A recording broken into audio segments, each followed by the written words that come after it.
কি করো? ওমা তুমি কি করো? এই এদিকে তাকাও। নাঠি করো? নাঠি দিয়ে কি করো? হ্যালো গাইস বলো। পাতা পড়ে একদম কোনো মাটি দেখা যায় না, কি করব জানি না। লোক বলেছি তাও আসছে না। আমি এখন মামনির স্নানের জল আনতে যাব। এরকম করে না, ট্রাইপড নড়ে। চলো চলো চলো।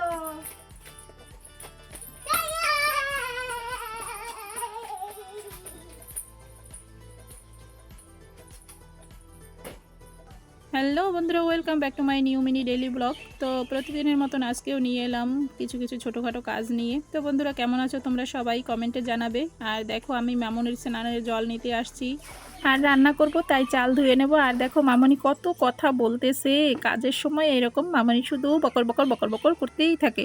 আর চালটা আমি বেশিরভাগ এই যে পাতিলে ধুই। আমার শাশুড়ির হাতের একটা পাতিল ছিদ্র করা আর আমার হাতেরও একটা আছে। এখন বেশিরভাগ লোকেই কিন্তু ঝুড়িতে চাল ধোয়, কিন্তু আমি সেটাতে কমফোর্টেবল ফিল করি না। আমি পাতিলেই বেশিরভাগ ধুয়ে থাকি, কারণ এটা থেকে চাল পড়ে যাওয়ার ভয় থাকে না। তো দেখো আমি একটু বালতিটা ধুয়ে নিলাম। আর জলটা তেমন একটা পরিষ্কার লাগছে না। আমরা প্রায়ই এই জলটা দিয়ে রান্না বান্না স্নান এগুলো করে থাকি। তো এখন জলটা একটু কালো কালো হয়ে গেছে, কারণ এই জলটাতে অনেক দিন আগে চুন দেওয়া হয়েছে। আমরা চুন দিয়ে জলটা পরিষ্কার করি। তো এখন খুবই দরকার এটা চুন দিয়ে আবার জলটা পরিষ্কার করা, না হলে জলটা নষ্ট হয়ে যাচ্ছে। আর দেখো ডান সাইডে একটা নারকেল গাছ অনেক দিন ধরে পড়ে আছে। এটা আমার শাশুড়ির ছেলের চোখেই পড়ছে না যে গাছটার পাতা থেকে জলটা নোংরা হয়ে যাচ্ছে। এটাকেও কাটা দরকার। তো প্রিয় বন্ধুরা, প্রতিদিনের মতন একটাই রিকোয়েস্ট, যদি আমার ভিডিওগুলো ভালো লাগে আমাকে ফলো দিয়ে লাইক কমেন্ট শেয়ার করে পাশে থাকতে পারো প্রিয় বন্ধুরা।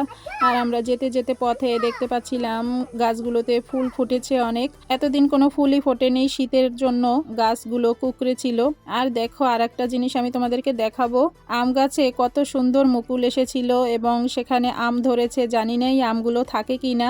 আমের গাছের গোড়ায় কোনো সার দেওয়া হয়নি, মাটি দেওয়া হয়নি। এখন যদি কিনা থাকে তাহলে ঈশ্বরের কৃপা। অনেকগুলো আম এই যে ধরেছে দেখেছো। এখন স্প্রে করতে হবে, কি কি করতে হবে এগুলোর যত্ন আমার শাশুড়ির ছেলে করার সময়ই পায় না, বাগান বাড়িতে যাওয়ার সময় পায় না। এই দেখো কত সুন্দর ফুল ফুটে আছে।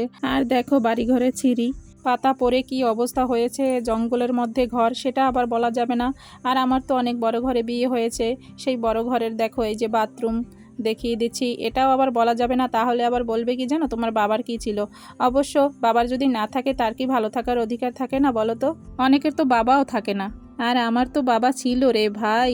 আর অনেক মেয়েদের তো লেখাপড়াও লাগে না, রাঙা চামড়া হলেই কত সুন্দর পরিবেশে তারা যায়। আর আমাদের কি কোনো কিছুতে কম ছিল?